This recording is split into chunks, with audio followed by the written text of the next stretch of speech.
Boa noite a todos, sejam todos muito bem-vindos a mais um encontro. Muito bom ver cada um de vocês aqui, cada rosto, sempre me deixa muito alegre que a nossa casa, está sempre de portas abertas para acolher, para receber todos aqueles que vêm até esse lugar para cultuar ao Senhor, para ouvir a sua palavra também, expressar a Ele toda a nossa gratidão, porque Ele é bom. Nosso Deus é bom, Ele é maravilhoso. E hoje eu gostaria de dar continuidade à nossa série de mensagens Superação. Então convido você a ir comigo lá para o livro de Neemias capítulo 4. Neemias capítulo 4, nós vamos ler do versículo 10 até o versículo de número 23.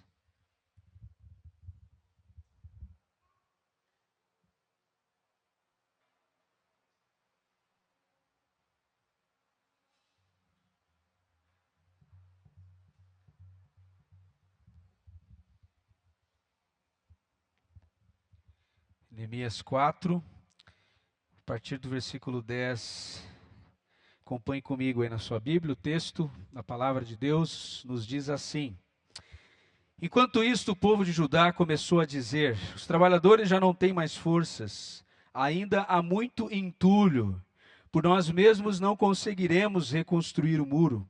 E os nossos inimigos diziam: antes que descubram qualquer coisa ou nos vejam, estaremos bem ali no meio deles, vamos matá-los e acabar com o trabalho deles.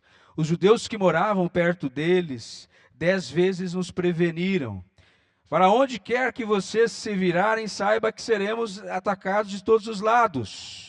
Por isso posicionei alguns do povo atrás dos pontos mais baixos do muro, nos lugares abertos, divididos por famílias, armados de espadas, lanças e arcos. E fiz uma rápida inspeção e imediatamente disse aos nobres, aos oficiais e ao restante do povo: não tenham medo deles. Lembrem-se de que o Senhor é grande e temível. E lutem por seus irmãos, por seus filhos, por suas filhas, por suas mulheres e por suas casas. Quando os nossos inimigos descobriram que sabíamos de tudo e que Deus tinha frustrado a sua trama, todos nós voltamos para o muro, cada um para o seu trabalho. E daquele dia em diante, enquanto a metade dos meus homens fazia o trabalho, a outra metade permanecia armada de lanças, escudos, arcos, couraças. Os oficiais davam apoio a todo o povo de Judá que estava construindo o muro. E aqueles que transportavam material faziam o trabalho com uma mão e com a outra seguravam uma arma. E cada um dos construtores trazia na cintura uma espada enquanto trabalhava. E comigo ficava um homem pronto para tocar a trombeta. Então disse aos nobres, aos oficiais, ao restante do povo: a obra é grande, extensa, e estamos separados, distantes uns dos outros ao longo do muro. Do lugar de onde ouvirem o som da trombeta, juntem-se a nós ali, o nosso Deus lutará por nós. E dessa maneira prosseguimos o trabalho, com metade dos homens empunhando a espada, desde o raiar da alvorada até o cair da tarde. E naquela ocasião, eu também disse ao povo: cada um de vocês e o seu ajudante devem ficar à noite em Jerusalém, para que possam servir de guarda à noite e trabalhar durante o dia. Eu, os meus irmãos, os meus homens de confiança e os guardas que estavam comigo, nem tirávamos a roupa. E cada um permanecia de arma na mão. Amém, irmãos? Vamos orar nesse momento. Senhor, muito obrigado por estarmos aqui diante do Senhor, por mais uma oportunidade de estarmos, ó Deus, atendendo ao Teu convite, Senhor, de estarmos na Tua presença para Te adorar. E também, Senhor Deus, para estarmos juntos como igreja, em comunhão, vivendo essa comunhão, Senhor, profunda, uns com os outros e também com o Senhor e também com a Tua palavra, Senhor. Que o Senhor volte o nosso pensamento, o nosso olhar para a Tua palavra, Senhor Deus, e que nós venhamos entender, compreender aquilo que Tu desejas falar ao nosso coração, e que o Senhor também nos capacite, Senhor, a colocarmos em prática na nossa vida tudo aquilo que temos aprendido. É o que nós te pedimos e assim oramos, no Teu nome. Amém. Amém. Irmãos, nós falamos domingo passado sobre uma das armas que foram utilizadas contra o povo de Deus, contra Neemias, quando eles estavam reconstruindo os muros de Jerusalém. Obrigado, Rafa. E falamos sobre a arma da ridicularização. Falamos sobre a arma também da intimidação. E nós também tratamos a respeito da resposta que Neemias dá a cada um desses ataques. Ele responde o primeiro ataque com oração, vocês lembram? E ação. Oração e determinação. Enquanto eles oravam, eles trabalhavam. Nós vimos também que a outra resposta de Neemias foi oração somada de oração que vinha acompanhada de precaução. Neemias tomou medidas de precaução também, diante das intimidações que ele e o povo estavam recebendo. Mas hoje nós vamos falar de uma outra arma sutil, meus irmãos, muito sutil, que os inimigos, Satanás, os instrumentos de Satanás também, que ele se utiliza, usam contra nós, contra o povo de Deus. Não é um problema externo, não é um ataque que vem de fora, é um problema interno. É um problema que vem de dentro. E é o desânimo. Hoje nós vamos olhar como nós podemos lidar com o problema do desânimo. E eu gostaria de compartilhar uma experiência que eu vivi quando eu era mais jovem. Eu sempre brinco, mais jovem, né? Não é quando eu era jovem. Porque acho que eu ainda sou um pouco, né?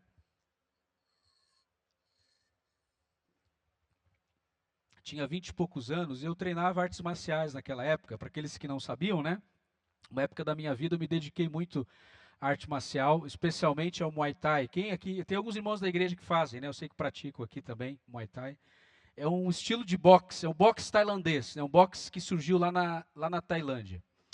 E eu fui colocado para treinar, para lutar, para fazer uma simulação de combate com um outro homem, um outro combatente, né? Que o apelido dele era Urso. Era Urso. E quando eu fui colocado para lutar com aquele rapaz, com o Urso, né? Eu já tremi na base, né, meus irmãos? Eu tremi, eu fiquei preocupado, porque eu olhei para o braço dele, era praticamente o tamanho da minha cintura, né? Só o braço do Urso. Aí você já sabe porque o apelido dele era Urso, né? E aí eu falei assim, não vai sobrar nada de mim desse combate. Eu estava longe de casa, longe dos meus pais. Isso aconteceu lá no Ceará. Eu pensei assim, antes de eu ir para essa simulação de combate, eu vou escrever uma carta me despedindo dos meus pais. Juro para os irmãos que eu pensei isso. Eu vou me despedir deles, porque eu não sei o que vai sobrar de mim.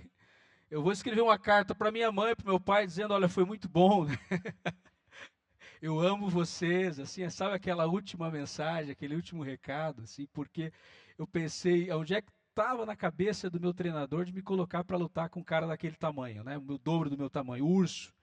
E fomos para aquela simulação de combate. É claro que nós estávamos usando luvas, né? Meus irmãos, eu não me lembro de mais nada, assim, né? Eu me lembro que quando o combate começou, né, eu apagou tudo. Vocês estão rindo porque não era vocês. E a única coisa que eu consegui fazer naquele momento foi me defender. Só isso. Eu não consegui atacar.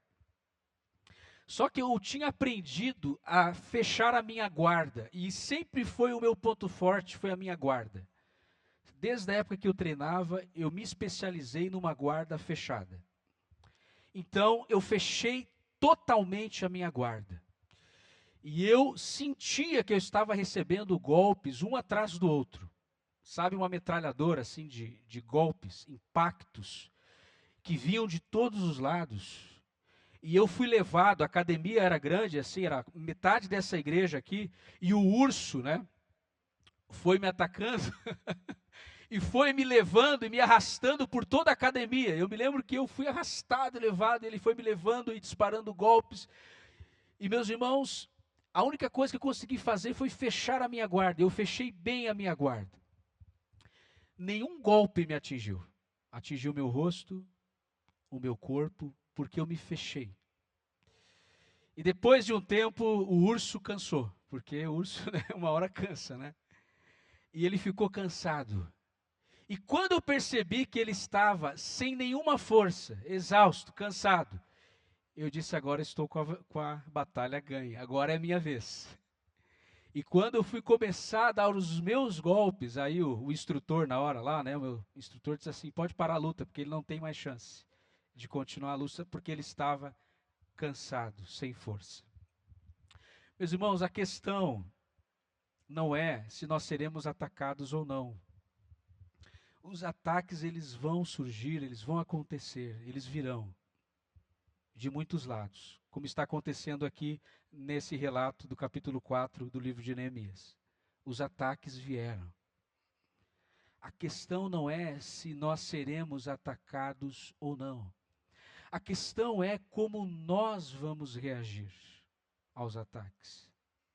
Como nós, como povo de Deus, como cristãos, vamos reagir aos ataques dos ursos que vão se levantar contra nós, para nos destruir, para nos ver ao chão. E meus irmãos, o que nós vamos perceber aqui então é que agora Neemias, ele tem que lidar com outro problema. Não é mais agora o problema da oposição, agora é o problema do desânimo, do cansaço físico e mental. Olhe só o que diz o versículo 10 ali na sua Bíblia, ou aqui, né? Você pode olhar ali, o versículo 10 diz assim: enquanto isso, o povo de Judá começou a dizer para Neemias, eles começaram a falar para Neemias aqui: os trabalhadores já não têm mais forças, ainda muito entulho, por nós mesmos nós não vamos conseguir reconstruir o muro. Os trabalhadores, Neemias, estão cansados, eles não têm mais força, os ataques estão chegando de todos os lados, nós estamos sendo bombardeados de todos os lados, nós não temos mais força, Neemias. Agora o problema, meus irmãos, não é mais um problema externo, agora o problema é um problema interno. O desânimo e o cansaço físico e mental. O desânimo é uma arma que Satanás ele se utiliza para paralisar o povo de Deus. O desânimo é uma arma muito sutil que o nosso adversário, o nosso inimigo, ele usa contra nós, a fim de nos paralisar, a fim de impedir o avanço da obra de Deus. Os trabalhadores estavam cansados. Meus irmãos, é claro que eles estavam cansados, porque eles estavam trabalhando sem parar, dia e noite. Eles estavam trabalhando em 2 turnos, alguns estavam trabalhando em 3 turnos, manhã, tarde e noite. Não havia feriado, não havia folga, né? Agora a gente está prestes aí a ter um feriadinho, né? Agora no mês de maio. A gente sempre gosta, a gente que gosta, que bom que chegou um feriado, que agora eu vou conseguir descansar, vou ficar com a minha família, vou ficar por casa, né? Eles não tinham nenhuma folga, eles não tinham intervalos. Eles não tinham aqui feriado, eles estavam trabalhando incessantemente, sem parar. E isso é irônico quando nós pensamos que se trata do povo do descanso. O povo de Deus, os judeus, até hoje são considerados o povo do descanso. O povo que mais descansa na face da terra é o judeu. Eles levam a sério o mandamento de Deus que diz: olha, você precisa tirar um dia para descansar. O Shabá, o sábado, o dia do descanso, para o judeu é muito importante. Agora, o povo do descanso, isso é irônico, está cansado. O povo do descanso está cansado. Eu ouvi alguém dizer, isso é muito real, né, meus irmãos? Que se descansar fosse uma coisa fácil, não seria um mandamento. Né? Não seria um mandamento. Mas nós sabemos que não somos nós que guardamos o sábado ou um dia da semana para descansar. É esse dia que nos guarda. Não é você, não sou eu que guardamos um dia. É um dia que nos guarda. É o dia que nos guarda. Porque se nós trabalharmos, e hoje você conversa com várias pessoas, e aí como é que está? Estou matando um leão por dia, não é assim? Não é o que a gente ouve hoje, as pessoas falarem muito? Como é que tu está? Eu estou numa correria. Como é que tu está? Eu estou matando um leão por dia. O problema é se o leão te engole, né? e o leão tem engolido muita gente. O povo está cansado e eles vão chegar para Neemias dizendo: Neemias, o povo não aguenta mais. O povo está cansado, Neemias. Cansaço físico, cansaço psicológico, é algo que eu e você experimentamos. Todos nós hoje vivemos tempos, irmãos, em que nós estamos cansados, estamos muitas vezes chegando ao ponto de desanimar. Todos nós passamos por isso, experimentamos isso. Cansaço físico e psicológico é algo real, é algo que acontece com todos nós. A equipe de trabalho de Neemias precisou ser reduzida em função de que uma parte ficava guardando os muros, a outra parte ficava trabalhando. E no versículo 10 eles dizem ainda: nós não vamos conseguir, Neemias, reconstruir esse muro, porque tem muito trabalho pela frente, tem muita coisa para ser feita, Neemias, a gente não vai dar conta desse trabalho, nós não vamos conseguir chegar ao final, concluir essa obra, Neemias, porque tem muito entulho, tem muito trabalho pela frente.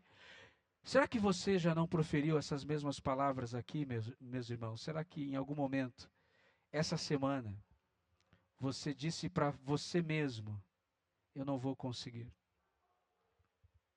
eu não vou dar conta? Essa frase aqui, nós não conseguiremos reconstruir o muro, do versículo 10, é uma frase que já esteve em algum momento na sua boca, ou no seu pensamento. Essa frase que está aqui, meus irmãos, já esteve na sua boca em algum momento da sua vida, ou até mesmo essa semana. Eu não vou conseguir. Eu não vou dar conta. É demais para mim. É muito trabalho. Os desafios são muito grandes. Eu não vou dar conta. E aí bate o cansaço. E aí bate o desânimo. E aí você se percebe já sem forças. Eu já pronunciei essa palavra algumas vezes na minha vida.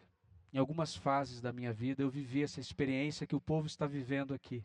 Eu me identifico com o povo. O povo do descanso, que agora se encontra cansado. O desânimo, muitas vezes, ele bate a nossa porta. Mas como é que nós lidamos com o desânimo, meus irmãos? Como é que nós lidamos com esse problema? Uma coisa interessante, vale a pena a gente olhar isso, é que eles estavam na metade da obra. Dá uma olhadinha no versículo 6, olha que legal isso. Olha que bacana. Dá uma olhadinha ali no versículo 6. Nesse meio tempo fomos reconstruindo o muro, até que em toda a sua extensão chegamos à metade da sua altura, pois o povo estava totalmente dedicado ao trabalho.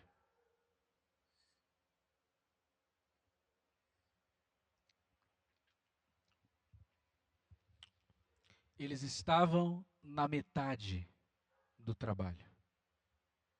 Eles chegaram na metade do projeto. Meus irmãos, o que isso me ensina também?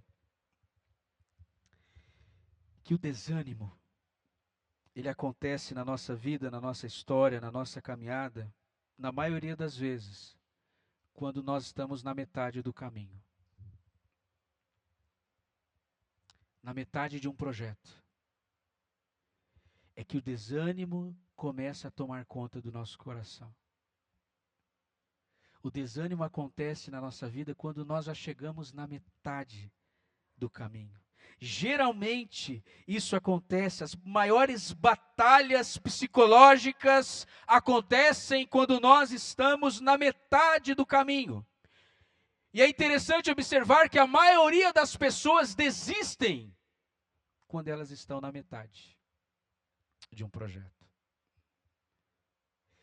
Eles já tinham levantado o muro até a sua metade. Eles estavam na metade daquele projeto, quando eles começaram a se sentirem desanimados. Eu já vivi momentos assim também, você já viveu momentos em que nós nos sentimos desanimados, momentos em que nós sentimos vontade de desistir. E Neemias, para mim, nesse texto, ele aparece aqui, ele surge como um exemplo de inspiração, de superação, porque em nenhum momento você percebe que ele esmurece, em nenhum momento Neemias abandona o projeto, mesmo tendo que lidar com o problema do desânimo, ele segue em frente, ele continua, ele não para. Nós estamos na metade, nós precisamos continuar, e ele está ali para ser esse exemplo de superação, essa fonte, esse exemplo de superação e também de inspiração. Você é inspiração para alguém hoje?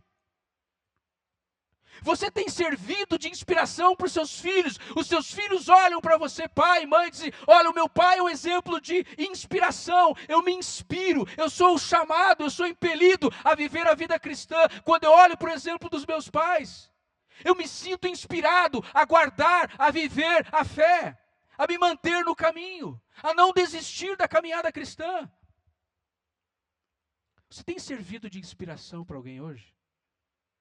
Porque o mundo nos coloca o tempo todo para baixo, é ou não é, meus irmãos?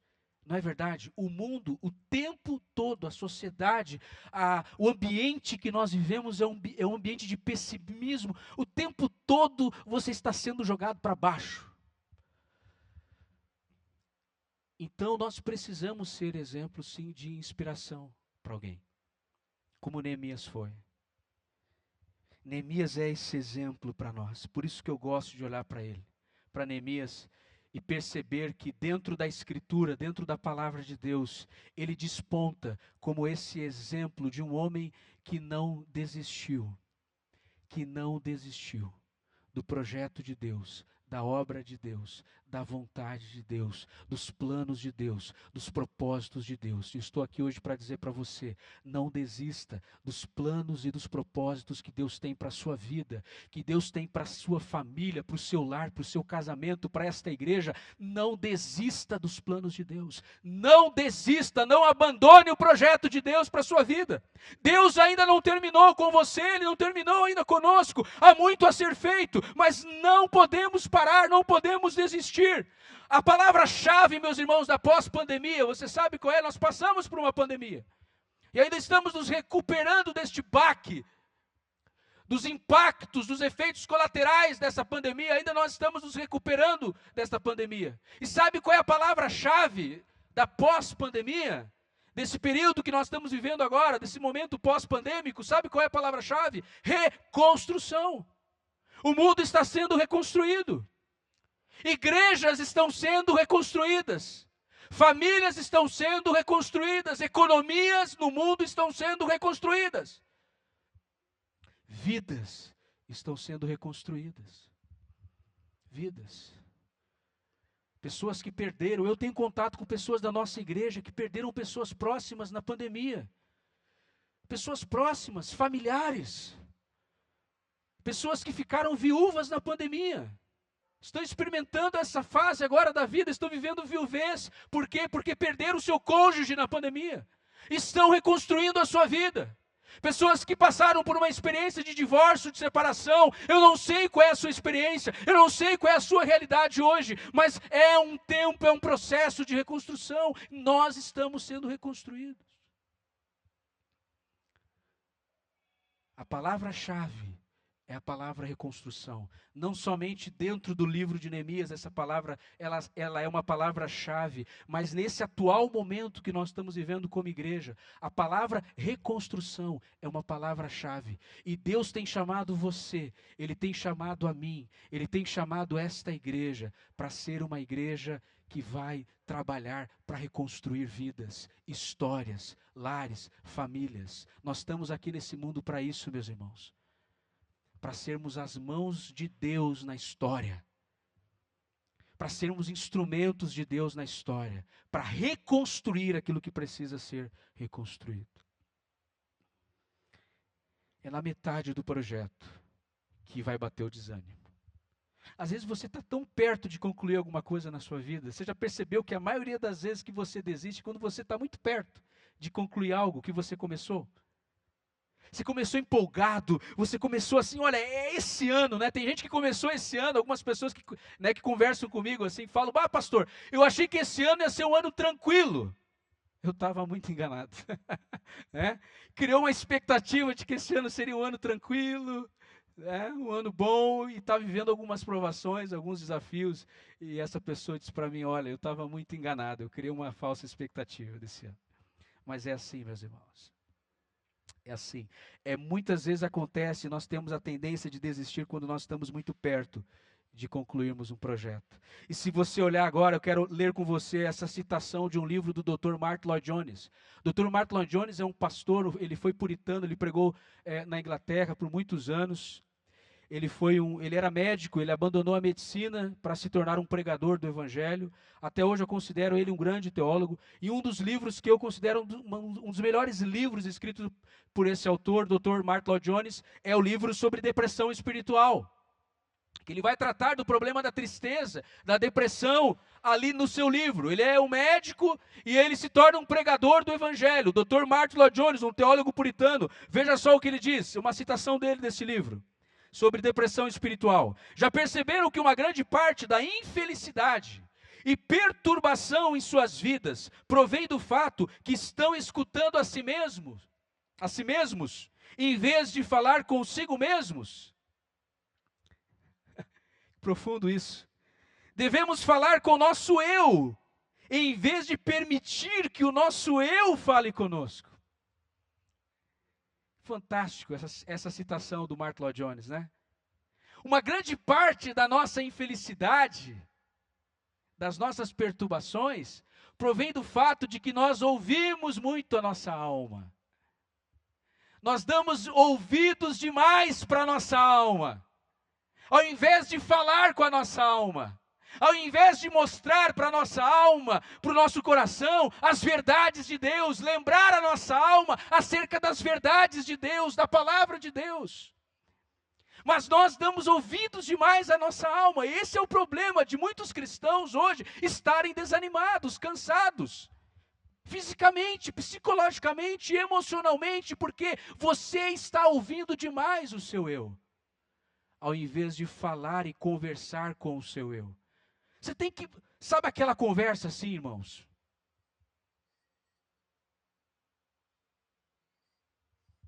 Aquela conversa que tem que acontecer em algum momento da nossa vida. Você tem que ter uma conversa difícil com alguma pessoa, você tem que ter uma conversa difícil com alguém, você vai para aquela conversa, ela é uma conversa difícil, mas ela tem que acontecer.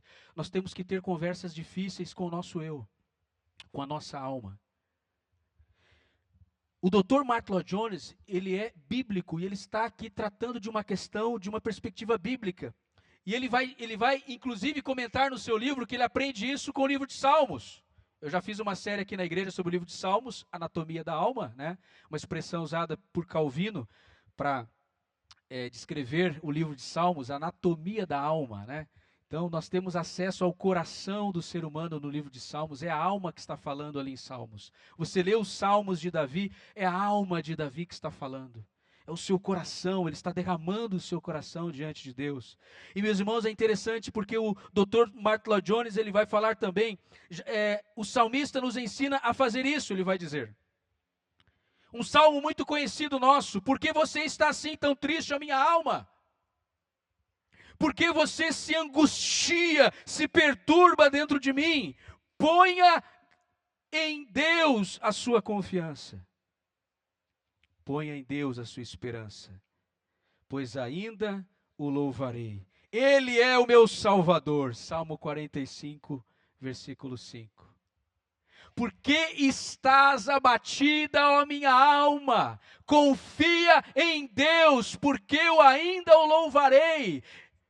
Coloca minha alma, a sua esperança em Deus, porque eu ainda o louvarei. É o salmista conversando com a sua alma aqui, nesse Salmo 45.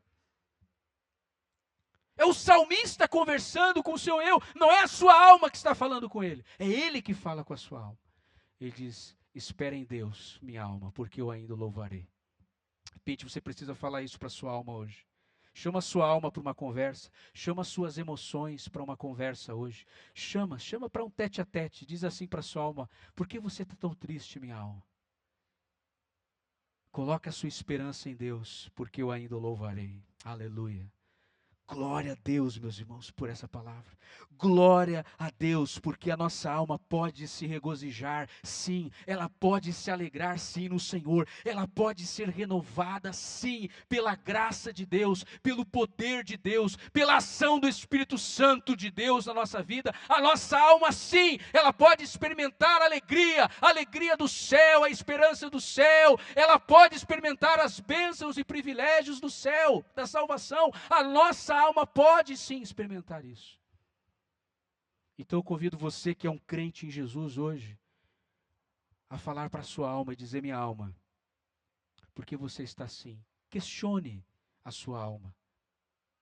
Sabe, tem muita gente procurando terapia. Eu não sou contra a terapia. Eu não sou contra psicólogo também. Tem pessoas que às vezes precisam de um acompanhamento, dependendo da situação. Eu não sou contra isso. Mas o que o salmista está nos ensinando aqui, meus irmãos, é terapia pura. Isso é terapêutico. Você conversar com a sua alma, com você mesmo. Você questionar o porquê que você acordou assim, de mau humor. Por que seu dia começou ruim? Por que a sua semana começou ruim? Você começa a se questionar. Questione-se a si mesmo. Isso é terapia. Isso é terapêutico. E a palavra de Deus nos oferece essas ferramentas para que a gente possa lidar com o desânimo na nossa vida e na nossa caminhada. Meus irmãos, o que os inimigos de Neemias estavam dizendo? Versículo 11. Olha só a conversa do Sambalate, do Tobias e dos inimigos aqui de Neemias. No versículo 11, olha a conversa deles aqui, olha só, versículo 11. E os nossos inimigos diziam: antes que descubram qualquer coisa ou nos vejam, estaremos bem ali no meio deles e vamos matá-los e acabar com o trabalho deles. Nós vamos acabar com eles, nós vamos matar vocês.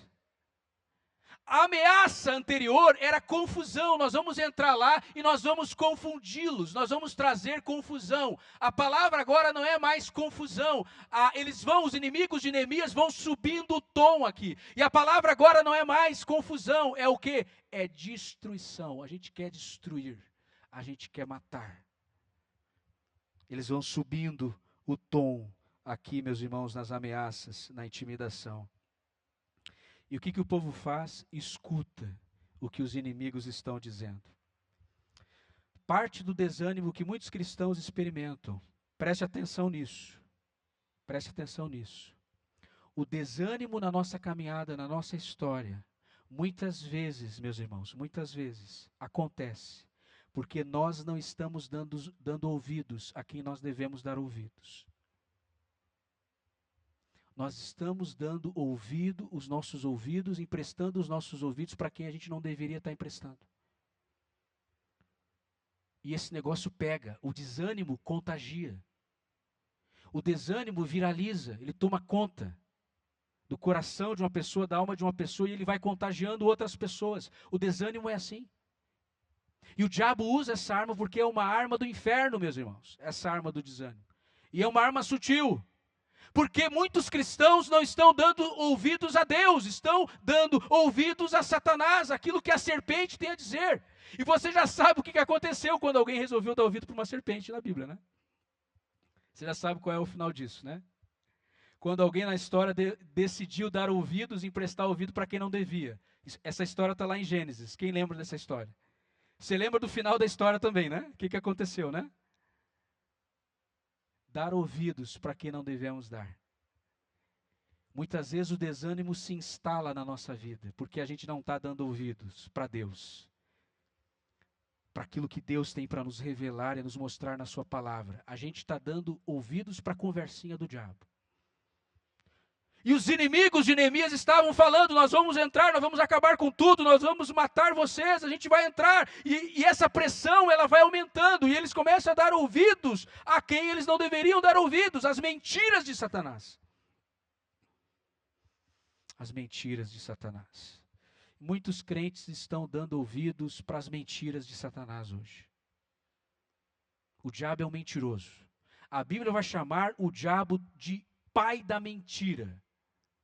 O diabo, ele vem se especializando cada vez mais que passa o tempo, que os anos vão passando, o diabo vai se tornando mais diabo.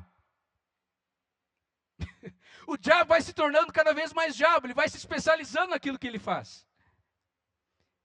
Ele vai se profissionalizando, ele vai fazendo uns cursinhos, né?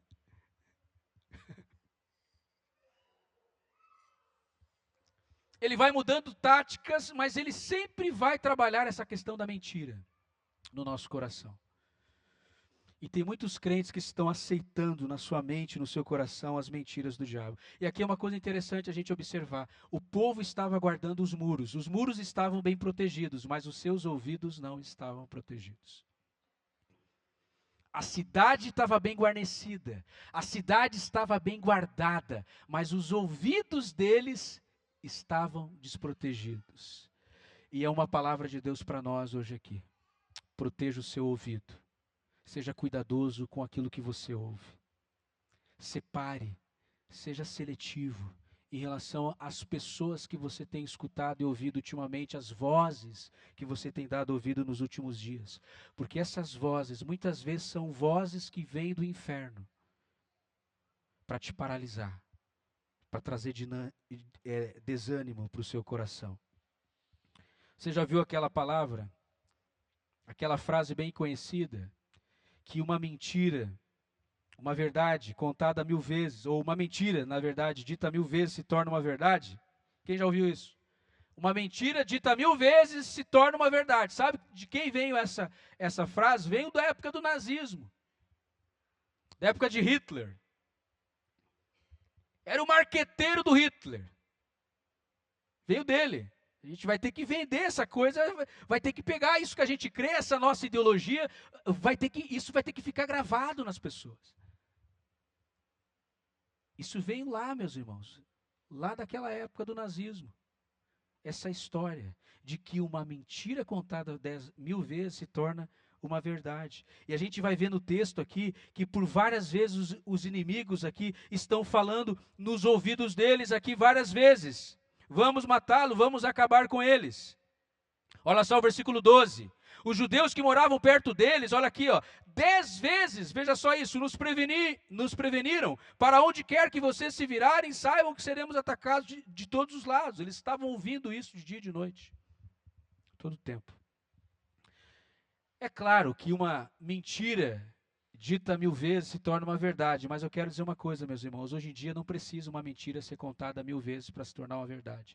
Nós estamos vivendo dias hoje que basta ser contada uma vez. Basta que uma mentira seja contada uma vez, para que se torne verdade no coração de muitos crentes, de muitos cristãos, de muitas pessoas. Uma vez.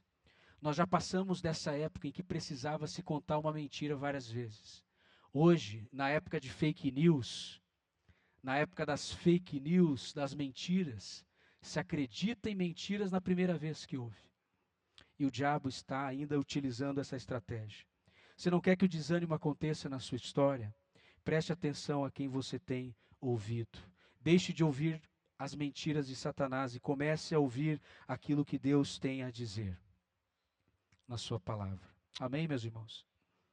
Efésios 6 diz que uma parte da armadura de Deus, Efésios 6 diz, Paulo dizendo, falando, usando também esse termo, essa figura do soldado romano, ele vai dizer, se revistam de toda a armadura de Deus. E ele vai dizer lá em Efésios 6 também, que uma das partes da armadura de Deus é o escudo. Ele vai falar do capacete da salvação, a couraça da justiça, a espada da palavra, a sapatilha do evangelho, o cinto da verdade. Ele vai ali citando todas as partes da armadura de um soldado e vai fazendo ali uma referência, ali, meus irmãos, e uma questão, ali trazendo uma questão espiritual, de que nós como cristãos precisamos estar preparados, precisamos estar revestidos com a nossa armadura. E ele vai dizer que nós precisamos estar também revestidos com o escudo da fé. Para quê, meus irmãos? O apóstolo Paulo vai dizer, para apagar todos os dardos inflamados do maligno. O escudo da fé, no texto de Paulo, lá em Efésios 6, serve para apagar os dardos inflamados do maligno. Você sabe o que é um dardo inflamado? A gente às vezes ora, né? Eu já orei assim: Senhor, repreende todo o dardo inflamado. Senhor, a gente tem que tomar cuidado com o dardo inflamado do diabo, né? O que significa um dardo inflamado? Você já parou para refletir nisso? Para pensar o que significa um dardo inflamado? Quem já assistiu o filme épico aqui de guerra, né? Aqueles filmes antigos, Senhor dos Anéis, esses filmes assim, né? Eu gosto muito assim desses filmes. E tem uma parte em que um exército começa a soltar flechas. E eles colocam na ponta da flecha betume. E eles tacam fogo ali. Acendem fogo na ponta da flecha. É um dardo flamejante. É um dardo inflamado, ele tem fogo. E aonde essa flecha ou esse dardo ele é lançado, dependendo em quem ele pega, aonde ele cai, ele traz destruição, porque ele traz fogo. Ele leva consigo fogo na sua ponta. Vocês sabem que o betume, ele é inflamável, né? Então o betume ia na ponta das flechas ali. E aquele dardo se tornava um dardo inflamável. E é assim que o diabo faz. Ele não lança qualquer dardinho contra a nossa vida, não. Satanás ele não lança contra nós a arma de chumbinho. Ele não tem arma de chumbinho. Tem crentes que ele vai olhar para a vida de muitos crentes e vai dizer: isso aí não vai adiantar chumbinho, não. Vai ter que ser um dardo inflamado para derrubar esse crente. Essa pessoa aí só com dardo inflamado mesmo. E, meus irmãos, Satanás tem lançado os dardos inflamados dele contra o povo de Deus, contra a igreja do Senhor. Mas nós precisamos nos posicionar com o escudo da fé para apagar os dardos inflamados do diabo. Para encerrar, meus irmãos, do versículo 13 ao 14, eu não vou ler aqui, mas Neemias ele monta toda uma estratégia agora, então, ele coloca pessoas nos lugares mais baixos do muro, as partes em que haviam ali brechas no muro, locais aonde não tinham sido colocadas portas ainda, esses lugares que ainda eram vulneráveis, ele monta toda uma estratégia e agora ele coloca pessoas armadas dentro daquele local. É claro, meus irmãos, que a Bíblia não está nos autorizando a fazermos uma guerra santa aqui. É importante lembrarmos disso. A Bíblia não está dizendo aqui que nós temos que sair armados por aí agora. Não é isso que o texto diz, não é isso que a Bíblia está nos ensinando e nos autorizando a fazer uma guerra santa. Não se trata disso. Esse texto, essa história de Neemias, para nós cristãos hoje, é uma metáfora da vida cristã. É uma metáfora da vida cristã, como nós cristãos precisamos viver. Estarmos alertas, estarmos atentos a tudo aquilo que Satanás está agindo, as tramas de Satanás contra as nossas vidas, contra o povo de Deus. E no versículo 14 a 20, meus irmãos, nós vemos que uma estratégia para vencer o desânimo, que Neemias vai se utilizar aqui, e a resposta que ele dá ao problema do desânimo, é o encorajamento. Além do discernimento, é o encorajamento. O cristão precisa ter discernimento. Tem coisas que estão acontecendo na sua vida, que você sente aquele abatimento. Eu já lidei com pessoas, acompanhei pessoas que estavam desanimadas, estavam sem... Sabe? Estavam assim cansadas, psicologicamente, fisicamente. Eu comecei a investigar, eu perguntei para a pessoa assim: você já fez um teste de vitamina? Fez alguns exames para ver como é que está a vitamina? A pessoa foi no médico, era falta de B12. Mudou a vida dela, a B12 mudou o humor, mudou tudo. Era falta de B12. Não era uma questão espiritual. Era uma questão que se resolvia com B12. B12. Tem questões, meus irmãos, que são questões de saúde. E se você tem problema de saúde, você tem que procurar quem? O médico, não é? O médico. Eu quero incentivar você a fazer isso. Você que faz tempo que não faz um check-up, faça um check-up. Cuide da sua saúde. Porque por trás desse desânimo, muitas vezes pode ter uma questão aí orgânica. Uma questão química, está faltando alguma substância no seu cérebro, no seu corpo, você precisa se alimentar melhor, você precisa tomar mais vitaminas, a sua imunidade não está boa, você precisa se cuidar mais, cuide-se melhor, cuide-se. É o que Paulo fala para Timóteo: Timóteo, cuide de você mesmo, Timóteo, cuide de ti mesmo e da doutrina. É o conselho de Paulo a Timóteo: você precisa cuidar de você, Timóteo. E meus irmãos, às vezes a gente precisa fazer isso também. Por quê? Porque muitas vezes é uma questão espiritual, mas por trás também, somada a essa questão espiritual, também é uma questão psicológica, também é uma questão física, também é uma questão ali que depende de algum medicamento. Então a gente precisa ter muito cuidado com isso, ter discernimento. Mas também aqui Neemias vai lidar com a questão do encorajamento. Ele vai encorajar o povo com 3 palavras. No versículo 14, ele vai dizer: fiz uma rápida inspeção e imediatamente disse aos nobres, aos oficiais, ao restante do povo: não tenham medo deles. Lutem por seus irmãos, por seus filhos, por suas filhas, por suas mulheres, por suas casas. Veja só o que Neemias está fazendo. Ele está encorajando o povo aqui. Você quer lidar com o desânimo na sua vida? Você precisa aprender a ser encorajado pela palavra de Deus. E Neemias aqui, ele vai ser uma fonte de encorajamento aqui para o povo. Ele vai dizer: não tenham medo. Por que ele diz não tenham medo? Porque o povo estava com medo. Ele percebeu isso. A gente sabe quando alguém está com medo, só de olhar para ela. A gente sabe. Neemias sabia que o povo estava com medo, e esse medo, esse desânimo poderia paralisar o povo, impedir que a obra de Deus fosse adiante. Então Neemias, ele diz: não tenham medo. Essa palavra vai se repetir também. Jesus falou para os seus discípulos muitas vezes: não temam, não tenham medo. Essa é uma palavra de encorajamento de Deus para nós. Não tenha medo, independente do que está para acontecer, independente dos desafios que você tem e terá pela frente, não tenha medo. Neemias também vai encorajar através de outra palavra. Ele vai dizer: lembram-se também no versículo 14, ali ele diz: lembram-se de que o Senhor é grande e temível, e lutem por seus irmãos. Não tenham medo, lembrem-se. Quando você se sentir desanimado, comece a lembrar do quê? De quem Deus é, da grandeza de Deus, do poder de Deus, que o nosso Deus é um Deus grandioso. Lembre-se de que Deus é um Deus temível. Essa mesma expressão que Neemias vai usar aqui, ele usa quando ele vai falar com Deus no capítulo 1, lá na sua oração. Ele inicia a sua oração assim, dizendo: Deus grande e temível. Aquilo que ele ora, ele pratica também. A palavra de Deus estava o tempo todo na boca, no coração de Neemias. Aquilo que ele ora, ele também vive. Ele ora para Deus: Deus, tu és um Deus grande e temível. Ele estava falando para Deus isso, lá no capítulo 1. Aqui no capítulo 4, ele está falando para o povo, encorajando o povo, dizendo: Deus, lembrem-se de que Deus é um Deus grande e temível. Temível. Não precisamos ter medo. E ele também vai incentivar o povo e desafiar o povo a lutarem por suas famílias. No final do versículo 14, lutem por seus irmãos, filhos, filhas, mulheres, casas. Meus irmãos, esse clamor de Neemias é para nós hoje. Como nós precisamos lutar pelas nossas famílias. O diabo tem atacado as famílias. O diabo tem minado as famílias, as bases. Ele tem tentado fragilizar as bases da família. Satanás tem tentado atacar o conceito de família, a ideia bíblica de família. Satanás está atacando, ele quer distorcer, ele quer, meus irmãos, plantar mentiras, ele quer nos enganar, ele está tentando destruir a família, meus irmãos, tentando mudar o conceito que a Bíblia nos mostra do que é e do que significa ser família. E Neemias vai dizer: lutem por suas famílias, lutem por seus filhos, lutem por suas esposas. E essa palavra de Neemias para o povo, ela serve para nós hoje. Lutem por suas famílias, lutem.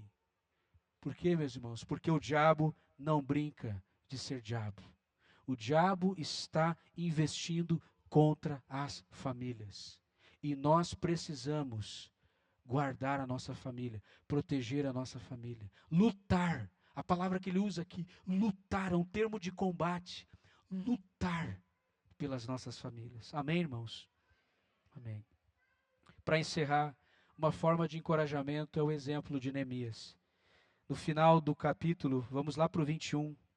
Desta maneira prosseguimos o trabalho, com metade dos homens empunhando espadas, desde o raiar da alvorada até o cair da tarde. Naquela ocasião eu também disse ao povo: cada um de vocês, o seu ajudante, deve ficar à noite em Jerusalém, para que possam servir de guarda à noite e trabalhar durante o dia. Olha só o que ele diz no versículo 23, agora Neemias está falando dele. Olha só, Neemias falando dele. eu e os meus irmãos, os meus homens de confiança, os guardas que estavam comigo, nem tirávamos a roupa, e cada um permanecia de arma na mão. Neemias encoraja o povo por meio das suas palavras, mas Neemias também encoraja o povo por meio do seu exemplo. O seu exemplo como líder, você que é líder do seu lar, você que é líder da sua casa, você que é líder de um pequeno grupo, você que é líder de algum ministério dessa igreja, eu quero me dirigir mais especificamente a você agora. Você que é um líder, Deus te colocou nessa função. A sua postura diante da sua equipe, que você lidera, diante dos seus liderados, pode desanimá-los ou animá-los.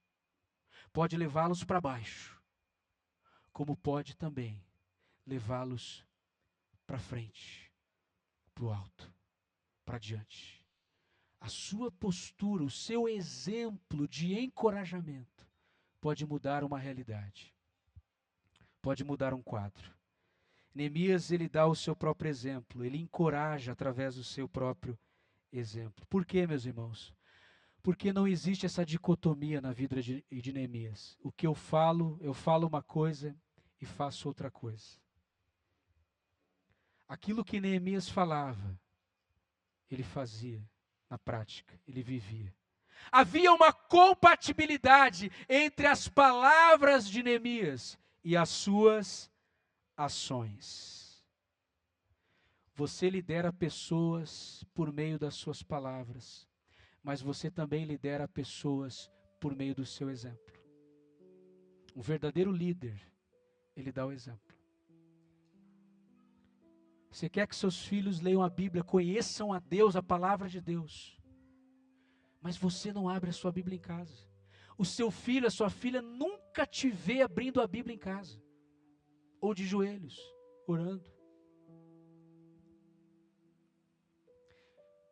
Tem muitos pais, eu já vivi muitas experiências aqui nessa igreja, que o filho chega na adolescência e ele me procura. Pastor, me ajuda porque eu não sei mais o que eu faço com meu filho.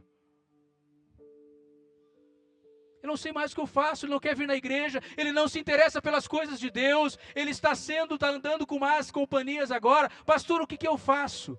A minha questão é, meus irmãos, o que você não fez? Essa é a questão. O que não foi feito? E poderia ter sido feito para que esse problema hoje fosse evitado. Você quer construir uma família forte? Você quer construir um lar forte? Você quer construir uma igreja forte? Nós precisamos de uma liderança forte. Pessoas que deem o exemplo.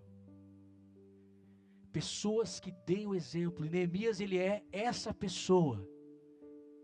Ele fala o que tem que ser feito, mas ele faz. E ele diz, eu nem tiro a minha roupa. Imagina, Neemias não tirava o tempo todo a sua roupa, ele estava o tempo todo, porque ele não queria se distrair, ele estava ali trabalhando e ajudando e cooperando, ele estava lado a lado com o povo ali também, somando com aquela obra, dando o exemplo. É muito gratificante quando nós vemos os nossos filhos seguindo os nossos exemplos, não é? Né, Júnior? Não é bom ver assim a Antônia querendo orar antes da comida, da refeição, né? Querendo vir na igreja, participar das coisas da igreja, se enturmando. A Esther agora está naquela de querer falar de Jesus para as colegas dela, lá na escola, na rua. Ela está vivendo aquela fasezinha dela de querer falar de Jesus para as amigas. Isso é maravilhoso, isso é gratificante para nós como pais. Ver que os nossos filhos estão seguindo o nosso exemplo. E como é bom, meus irmãos, quando você olha para um discípulo, alguém que você dedicou tempo para aquela pessoa, aconselhando, buscando amadurecer aquela pessoa na fé, caminhando com ela, ajudando ela a lidar com seus próprios problemas, apontando caminhos, soluções para que ela possa crescer na fé e se tornar uma pessoa que dê frutos no reino de Deus. E você começa a ver aquela pessoa frutificando, você começa a ver aquela pessoa crescendo na fé, aquela pessoa que era um bebê na fé, agora é um adulto na fé, é um gigante na fé, aquela pessoa está seguindo os seus passos, o seu exemplo. Como líder, isso não tem preço. Nós encorajamos pessoas por meio do nosso exemplo. O seu exemplo pode desanimar a tropa, mas o seu exemplo também pode animar a tropa. Dependendo do que você fala e do que você vive, você pode desanimar a tropa de Jesus. O exército de Deus precisa de pessoas que sejam uma fonte de inspiração para muitos na fé. Neemias não deu ouvido aos inimigos, ele fez algo diferente. Ele não deu vazão para essa conversa. Ele foi na contramão disso, na contramão desse discurso, ele foi na contramão dessas palavras, dessas ameaças. É isso que nós temos que fazer, meus irmãos. Lutar contra o desânimo. Ou você vence o desânimo na sua vida, ou o desânimo vai vencer você. É assim. Na batalha do Senhor, na obra de Deus, é tudo ou nada. Ou você vence o desânimo, ou em algum momento da sua caminhada, da sua história, o desânimo vai vencer você. Então eu quero convidar você hoje aqui a se colocar de pé comigo. Nós vamos orar juntos agora.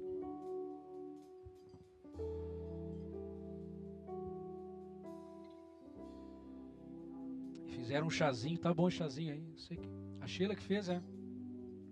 Chazinho, hein, Sheila? Botou até gengibre aqui, ó, pra minha garganta aqui. Obrigado. Ah, foi a Tati. Obrigado, Tati.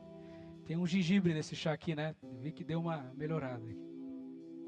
Então nós vamos orar agora, meus irmãos. Eu quero convidar você a se colocar diante desse Deus que está aqui para te fortalecer, para te restaurar,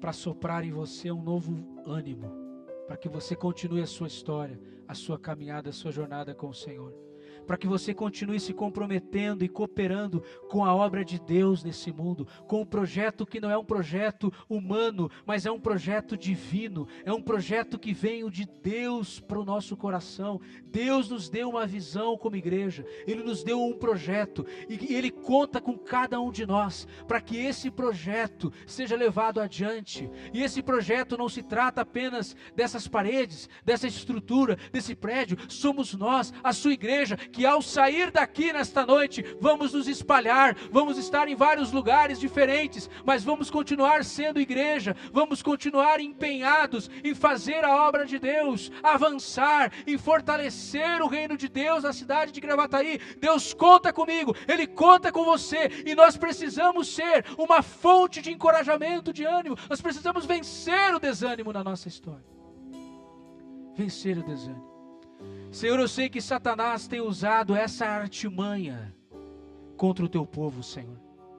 A tua palavra, Senhor, ela nos mostra, ela nos revela, Senhor Deus, que este é um dos ardis que Satanás tem usado contra a vida de muitos crentes.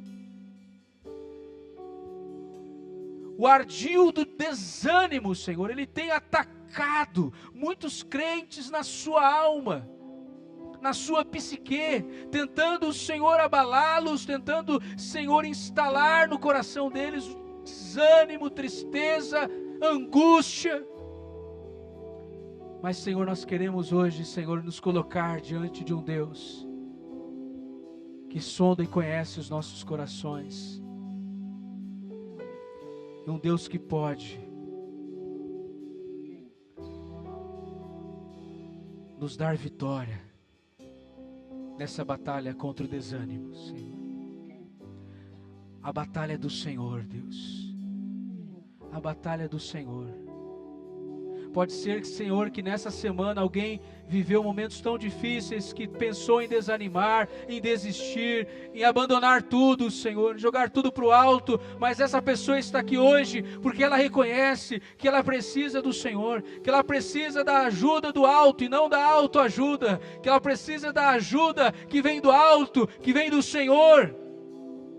A ajuda que somente o Senhor pode dar e oferecer, Senhor, para que nós não venhamos desistir da caminhada, Senhor. Eu quero te pedir que o Senhor venha, Senhor, nessa noite, com poder, para mudar histórias, pensamentos, para quebrar, Senhor, para desfazer toda a trama diabólica, maligna, impedir que o inimigo, Senhor Deus, ele ganhe espaço, terreno nas nossas emoções, no nosso coração. Senhor, nós não queremos que o nosso coração seja um território ocupado pelo inimigo. Nós não queremos que as nossas mentes Senhor, também sejam um território também conquistado, ocupado pelo inimigo. Não, Senhor. Nós queremos ser cheios da Tua palavra, Senhor. Nós queremos que a Tua palavra, Senhor, ela tenha primazia nas nossas vidas, que a Tua palavra, ela ocupe, Senhor, esse espaço, Senhor, do nosso coração, da nossa mente. Queremos atar a Tua palavra, Senhor, às nossas frontes.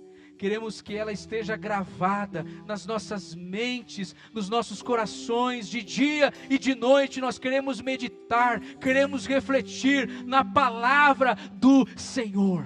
Na palavra do Senhor.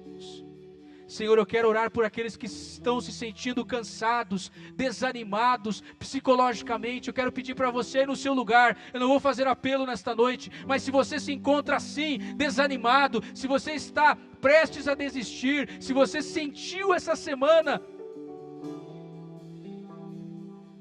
que a luta, a batalha foi se intensificando cada vez mais, eu quero convidar você aí no seu lugar a colocar a sua mão no seu coração, aí onde você está, como um gesto de que você está clamando e precisando que Deus nessa noite trate com as suas emoções, com os seus sentimentos, com os seus pensamentos. Que Deus apague da sua mente todo o dardo inflamado de Satanás. Você que precisa dessa oração, aí onde você estiver, coloque a mão no seu coração, aí eu quero orar aí por você, aí onde você está, eu quero orar por você. Senhor, em nome de Jesus, eu quero pedir que o Senhor esteja, Senhor, nessa noite, tocando em cada coração que se encontra desanimado, em cada alma que se encontra abatida, que encontre no Senhor, nessa noite, alívio, refrigério, Senhor. Que o Senhor venha estar tratando, Senhor, com as nossas almas. Nós somos seres almáticos. Nós temos alma, Senhor, e a nossa alma muitas vezes, Senhor Deus, ela fala conosco, mas nós queremos hoje falar com a nossa alma e dizer para ela, confiar no Senhor, colocar a esperança no Senhor, porque ainda nós vamos te louvar, Senhor, ainda nós o louvaremos. Senhor, trata com cada coração nessa noite. Revigora, Senhor, o ânimo daqueles que estão desanimados, Senhor. Restaura, Senhor. Faz fluir rios de águas vivas, aonde não há mais rio de água viva, Senhor. Porque o rio secou, mas a Tua palavra diz, Senhor Deus, que o Senhor faria fluir de dentro de nós, do nosso interior, rios de águas vivas, Senhor. Águas que curam, águas que saram, águas que trazem vida, águas que fazem jorrar vida, salvação, transformação, libertação, Senhor, em nome de Jesus. Faz de nós, Senhor Deus, um povo que celebra, um povo que se alegra, um povo que marcha, Senhor, um povo que não desiste, um povo que continua independente do quadro, independente da situação, independente do cenário, um povo que segue marchando, um povo que segue em frente, um povo que não para, um povo que jamais será barrado pelo inferno. As portas do inferno não prevalecerão contra a Tua igreja, Senhor.